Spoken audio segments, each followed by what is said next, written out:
Kalau dengar ayat yang terakhir tadi, ya mungkin sebagai satu daripada sindrom ataupun masalah dengan mental dan untuk itu ada juga menurut rakan-rakan media tempatan kita juga memberikan pandangan mereka mengenai trend selfie itu yang sekarang ini bukan setakat selfie, sudah ada istilah wifi dan pelbagai lagi. Jadi kita dah dapatkan pandangan Ustaz Dr. Muhammad Luqman Ibrahim merupakan pensyarah kanan Akademi Pengajian Islam Universiti Melaya. Assalamualaikum Ustaz. Waalaikumsalam. Terima kasih kerana bersama dengan kami. Jadi Ustaz, kita pun dah maklum kita hari ini nak memberi fokus kepada selfie ataupun ibaratnya kalau dalam bahasa Melayunya adalah mengambil gambar sendiri, tapi popular lagi dengan selfie. Tadi pun saya dah kata dah ada wifi semua bagai Ustaz. Tadi kalau kita tengok dekat blog-blog dekat telefon saya pun dah ada banyak juga yang mengatakan buruk selfie itu dan lebih banyak buruk daripada yang baik. Minta pandangan awal terlebih dahulu Ustaz. Terima kasih Syam. Bismillahirrahmanirrahim. Nahmaduhu wa nusalli wa nusallimu ala rasulil karim. Amma ba'd. Sebenarnya selfie ini satu perkara yang baru dalam kebelakangan, saya rasa dalam 2-3 tahun akhir ini yang agak gempar tentang penerimaan masyarakat perkara ini. Sehingga agak menarik juga dalam carian Ustaz Syah, iaitu Oxford, kamus Oxford itu terpaksa menerima istilah selfie ni walaupun sebenarnya tidak ada. Kerana orang ramai sangat orang buat carian dan orang yang menggunakan perkataan bukan tersebut. di negara kita sahaja, Iya, malahan seluruh dunia. Jadi asalnya selfie ini ialah self portrait photography. Lebih kurang gitu, tak pandai sangat Inggeris ni. Jadi lahirlah perkataan selfie tersebut. Jadi maknanya orang yang mengambil gambar secara peribadinya. Kalau dahulu kita ambil gambar, orang tolong ambil gambar kepada kita dah. Sekarang tidak lagi kita boleh ambil gambar sendiri. Walaupun orang lain ada pada masa itu untuk bantu. Tapi tak seronok, dia nak seronok dengan dia juga ambil gambar. Pula ada monopod dia. Iya, monopod. Jadi begitulah. Okay. Jadi antara perbincangan para ilmuwan tentang masalah ini, ada yang menyebutkan tentang selfie ini ada baik dan buruk lah. Kita kata kalau baik itu mungkin dari sudut dapat menunjukkan kita punya pengalaman, gambar, kita melawat negara dan seumpama itu, barangkali dari satu sudut ia kebaikan. Walau macam mana pun keburukan juga perlu dilihat. Adakah ia ini memberi kesan ataupun ia hanya sebagai satu fenomena biasa sahaja atau bagaimana. Jadi Ustaz membaca satu kajian yang dibuat dalam internet daripada kajian mental oleh sebuah di Thailand, menyebutkan bahawa orang yang sentiasa selfie, ambil gambar sendiri ini sebenarnya dia orang yang kurang keyakinan diri. Kenapa kita kata begitu? Kerana setiap kali dia ambil gambar, dia akan tontonkan kepada orang lain dan antaranya ialah tujuan untuk mendapat like. Dia kena pastikan gambar itu adalah gambar terbaik dan tercantik. Iya. Dia tidak akan suka. Yalah, bila kita nak tunjuk pada orang tentu kita tak suka tunjuk benda tak baik. Benda baik. Jadi nak dapat yang like seperti itu, jadi maknanya kita tidak ada satu keyakinan diri sendiri. Maknanya kalau kita betul-betul yakin, kita tak perlukan semua itu. Makna kita dengan diri kita seadanya. Maka insya-Allah itulah kita. Jadi kita lihat dari sudut yang positif terlebih dahulu Ustaz. Melihat kepada hari ini bukan saja ia menarik perhatian di kalangan masyarakat biasa. Malahan tadi sudah pun kita tontonkan kepada anda juga melibatkan di kalangan pemimpin negara, pemimpin dunia, artis-artis yang tersohor, malahan ada juga di kalangan para ilmuwan juga menggunakan selfie itu sebagai satu benda yang mampu untuk memberikan satu kenyataan melalui gambar. Ia akan memberikan satu gambaran melalui satu gambar. Jadi sejauh mana sebenarnya elok untuk kita menggunakan selfie itu untuk tujuan-tujuan istilahnya mungkin kalau ikut pada syarat Islam dakwah bil hal mungkin. Tapi kalau yang kita unsur riak itu nanti kita akan fokus sebentar lagi. Pandangan Ustaz. Terima kasih Syah. Sebenarnya pada asal kalau kita nak melihat dari sudut Islam, hukum asal setiap perkara itu adalah harus. Al-aslu fil asya al-ibahah. Maknanya kalau kita letak dalam konteks itu, selfie ini harus pada asalnya. Cuma harus itu tidak terhenti harus selama-lamanya. Dia akan adalah perbincangan selepas itu. Kalau kita dalam konteks selfie ini, apa tujuan gambar itu ditunjukkan? Misalnya kalau kepada pemimpin negara, mungkin dia ada suatu event, satu peristiwa yang nak ditonjolkan kepada masyarakat. Misalnya pemimpin negara kita pergi satu negara yang mana dia jumpa ramai orang Islam. Kita ketahui negara tersebut bukan negara Islam, tapi rupanya ramai orang Islam. Jadi Ustaz rasa dalam konteks seperti ini, dia patut tonjolkan perkara tersebut. Yang beri gambaran baik. Maknanya di sana pun ramai orang Islam. Tapi kalaulah gambar-gambar yang kita rasa kurang patut, contoh mudah ialah gambar yang kita bersama-sama kawan-kawan kita, kalau wanita lah, mana tidak menutup aurat, lalu didedahkan gambar tersebut. Lepas tu pula gambar itu dia tak sedap kalau muka biasa dia nak muncungkan mulut sikit, diherut sini sikit. Jadi itu perkara-perkara yang perlu diambil perhatian lah. Okey, kalau menyentuh tadi mengenai muncung mulut tu Ustaz, kalau dari segi auratnya itu dijaga, auratnya dan juga tuntutan agama tidak ada masalah. Tetapi akhirnya bila mengambil gambar tetap ada mulut-mulut yang sebegitu Ustaz. Apa pandangan Ustaz kepada perkara itu? Saya nak buat pun tak reti sebab tak biasa buat. Okey, terima kasih Syah. Jadi sebenarnya dalam Islam, perkara yang adi, yang biasa tu insya-Allah okeylah, tak ada apa-apa. Tapi kalaulah dia boleh menimbulkan, dan kita tahu kalau kita buat begitu akan menimbulkan, kalau like, lebih ramai like sebenarnya. Nah, menimbulkan suasana yang tidak kondusif, makali kalau boleh diguna. Mana orang lelaki tengok, hai, lain macam je. Kenapa ni kan? Kenapa? Jadi benda-benda macam tu saya rasa kita tak nak katakan haram, tapi eloklah dijauhkan. Dielakkan. Sebenarnya kalau gambar biasa pun okey aja. Mana kalau orang tu dah lawa, dah cantik, akan cantik juga. Cuma ditambah begitu itu atas tujuan-tujuan Ustaz rasa eloklah dielakkan. Dedah gambar diri sendiri secara umum, adakah itu masalah? Ya.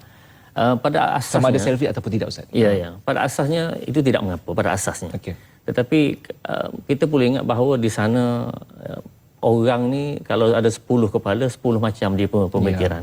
Di kalangan mereka ada yang baik-baik. Dan di kalangan mereka juga ada yang kurang baik. Maka yang kurang baik ini mungkin boleh mengambil kesempatan. Sebagai contoh, kita mendedahkan kita berada di mana-mana sekarang. Ya tak? Dengan sebab itu mungkin ada berlaku mara bahayanya kepada rumah kita ke. Nah, sebab kita tak ada pada masa itu. Ataupun ahli keluarga kita ke dan seumpamanya.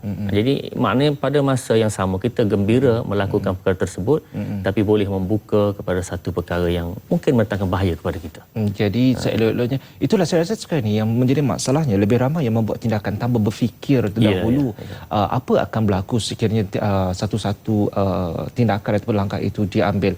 Mungkin saya rasa Ustaz perlu lebih sarankan kepada kita semua supaya kita akan lebih faham bila kita mengambil contoh, kita fokus pada trend selfie itu, apa impaknya kalau kita tidak menjaga betul-betul trend ini. Kita bukan nak kata kita nanti ketinggalan zaman kalau tak berselfie. Ada dia kata ni ini dah outdated, dah izin tak moden. Tidak moden. Ini wajah-wajah ni ramai yang okey Ustaz. Okey, terima kasih Syam. Jadi kita kembali pada tadi Syam. Mana asal setiap perkara itu dalam pandangan Islam dia harus. Itu asal. Tidak ada masalah.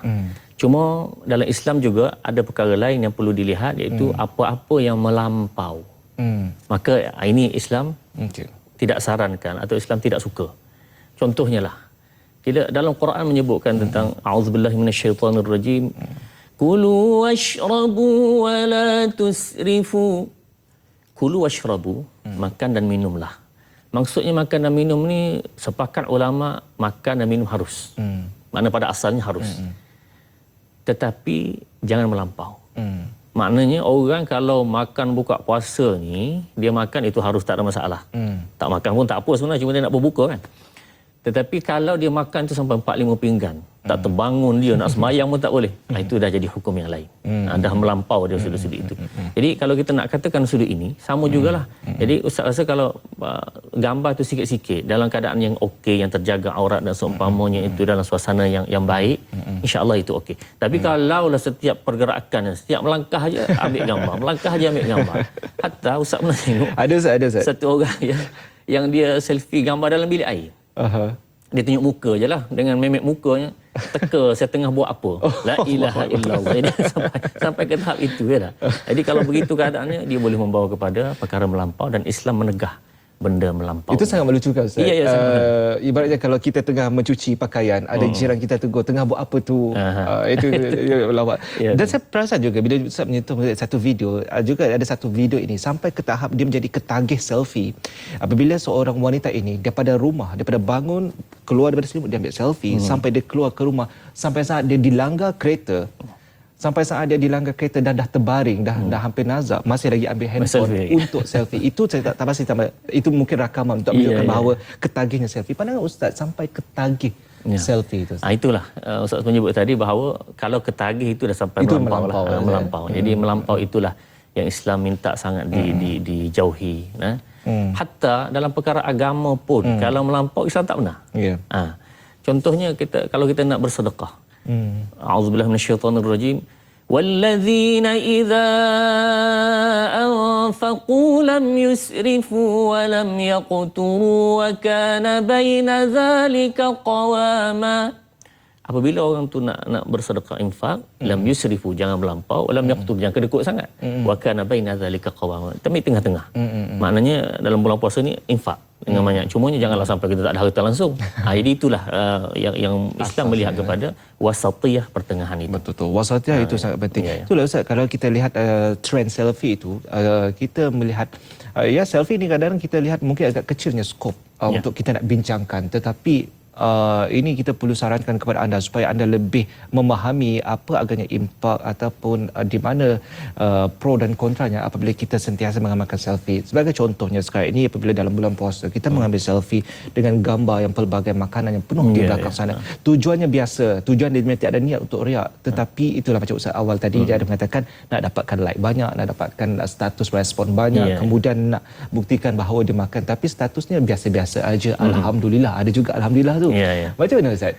Dia memang langsung tak ada niat, tapi betul. Supaya kita nak perbetulkan, kita faham benda ini memang tidak sepatutnya berlaku, tapi kita nak cuba betulkan mereka yang sudah ada trend yang seperti ini supaya perlu kawal. Kenapa mereka perlu kawal dan macam mana untuk mereka nak kawal? Terima kasih Syah. Dalam konteks ini, contohnya kalau orang selfie, selalu sangat kita tengok Facebook pun, makanan tu begitu banyak dengan segala-gala ikan panggang.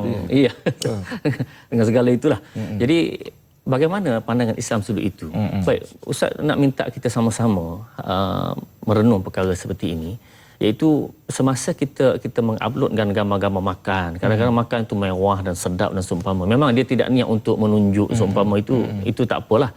Tetapi pada masa itu kita perlu ingat bahawa orang yang melihat Facebook kita, Instagram kita dan apa-apa tu ialah di kalangan orang-orang yang dua keadaan. Satu orang mampu dan satu orang tak mampu. Nah, yang tak mampu tentulah Allah tengok ayam panggang bulan-bulan puasa pula ni. Kalau anak kita macam dah dia Abi nak makan, dia kata dah mula dah tengok gambar seperti itu.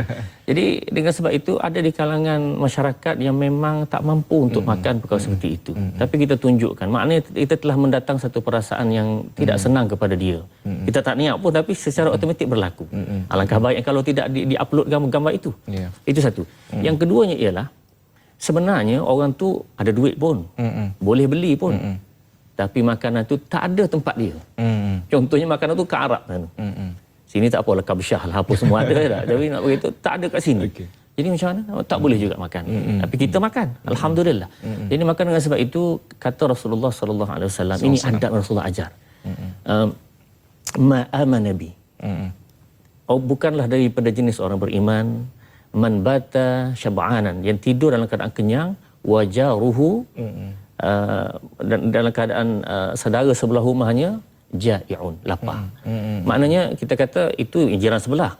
Tapi sekarang ialah spirit daripada hadis ini, roh daripada semangat daripada hadis ini ialah seboleh-boleh kalau kita dapat makan, kita rasakanlah juga orang sebelah yang tak dapat makan. Jadi antara cara ialah Ustaz cadangkanlah, bukan nak kata haram ini, cadangkan supaya tak payahlah upload gambar-gambar seperti itu. Ataupun kalau upload pun dalam keadaan yang terkongsi di kalangan mereka, keluarga kita yang rapat-rapat sangat, itu sahaja. Bukan didedahkan kepada umum, kerana ada manusia-manusia ataupun golongan-golongan seperti itu yang tidak mampu nak mendapat apa yang kita dapat. Niat itu tidak menghalalkan apa-apa. Ya, Itu yang paling penting. Kadang-kadang iyalah betul kita tak ada niat. Memang kita tak ada niat pun. Tapi itulah dalam 100 orang sekarang ni pula follower untuk Instagram ataupun FB kalau negara Jepun sebagai contohnya, mereka cuma terdiri pada mereka yang cuma kenal individu itu sahaja. Tetapi di Malaysia kalau kita tak dapat 5,000 ke atas, rasa gelisah, tak tenteram. Dan itu yang kita nak jaga perasaan orang yang kita tak kenal. Lepas tu akan bermulalah bermasalah. So, Ustaz, saya tak ada menyentuh mengenai gelisah, Ustaz. Kita akan rasa gelisah kalau kita tak upload gambar. Kita akan rasa gelisah kalau kita tak tonton apa aktiviti seharian. Kita rasa sangat-sangat macam tak tahu. Kena juga menggigil tangan ni. Kena juga buat aktiviti daripada pagi, tengah hari, petang sampai ke malam. Selamat malam pun ambil gambar. Walaupun sedikit video. Walaupun sekurang-kurangnya sedikit. Sekarang ni ada lagi yang video pula untuk selfie kan. Apa pandangan Ustaz kat situ? Macam mana untuk kita sebagai umat Islam ambil keberkatan bulan Ramadan ini? Ialah bulan Ramadan kadang-kadang tafsiran asasnya puasa, makan dan minum sahaja yang kita cuba elakkan. Yang lainnya kita kurang jaga. Mohon Ustaz supaya kita ambil keberkatan bulan Ramadan supaya kita dapat kurangkan perkara itu kan. Kalau Syam kalau sampai ke tahap itu nak tidur pun kena ambil gambar dan dalam selimut pun tutup gitu ambil gambar lagi. Nampak mata satu je Ustaz. Itu dah peringkat ketagih lah. Kalau ketagih ini dia kena cari kaedah-kaedah supaya dia boleh kurangkan. Dan Ustaz cadangkan dalam bulan Ramadan khusus inilah.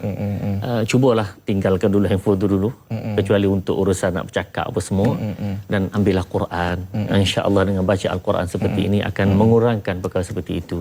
Bila dunia pun dah habis. Jadi kita sama-sama waktu sahur itu gunakanlah untuk sembahyang 2 rakaat. Kemudian berilah pada baca Al-Quran seperti itu. Dengan perkara-perkara agama insya-Allah perkara itu akan sedikit sebanyak akan mengurangkan perasaan ketagihnya kepada rasa gelisah tu Ya, mungkin akan dapat di kawal Ustaz. Kalau lah Ustaz kita nak menegur orang ataupun sahabat-sahabat kita kat luar sana dibalas balik dan kata ini hal saya. Ada kisah. Ibarat itu bahasa pasar je kan. Jadi kenapa nak menyebut hal saya? Apa yang mungkin kita boleh bagi tahu kepada sahabat-sahabat kita nak menegur dengan cara yang baik. Jadi kalau kepada rakan-rakan kita yang di luar sana yang kita kira ketagih lah kepada selfie ni. Ustaz cadangkan kalau dia setiap hari, setiap waktu terpaksa pegang handphone, maka ikhtiarkanlah supaya handphone tu berada jauh sikit daripada diri dia. Bukan mana setiap kali dia ada shot yang dia rasa cantik itu dia kena ambil. Maka tukarkan kepada perkara-perkara lain.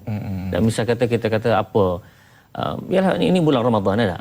Tengoklah program-program agama, tengoklah rancangan-rancangan yang agak menarik, yang baik pada bulan Ramadan ini, insya-Allah dapat mengurangkan perkara tersebut. Sebabnya kalau kita nak tinggal terus rasa payah. Tapi tukarkan dengan satu perkara yang beri manfaat, insya-Allah itu memberi kebaikan kepada kita. Sekurang-kurangnya dalam bulan Ramadan ini 30 hari untuk kita berpuasa, insya-Allah sebab sedikit kalau kita melakukan satu kebiasaan itu, mudah-mudahan ia akan menjadi satu tabiat yang baik. Terima kasih banyak-banyak Ustaz Dr. Muhammad Luqman Ibrahim. Pensyarahkan Akademi Pengajian Islam Universiti Melaya. Selamat berpuasa Ustaz. Dan mudah-mudahan kita dapat puasa yang mabrur insya-Allah. Baik, selesai sudah mengenai satu fokus topik yang santai tetapi penting untuk kita semua, bukan sahaja untuk umat Islam tetapi juga kepada sesiapa sahaja yang kalau rasanya sudah ada ketagih selfie ataupun mula membeli telefon kerana tujuan untuk selfie, awas kerana anda sebenarnya mengundang pada sesuatu ataupun membuka peluang kepada satu perkara yang lain daripada diri anda sendiri. National 1 akan kembali selepas ini dengan analisis pastinya Piala Dunia Brazil. Jadi teruskan bersama kami.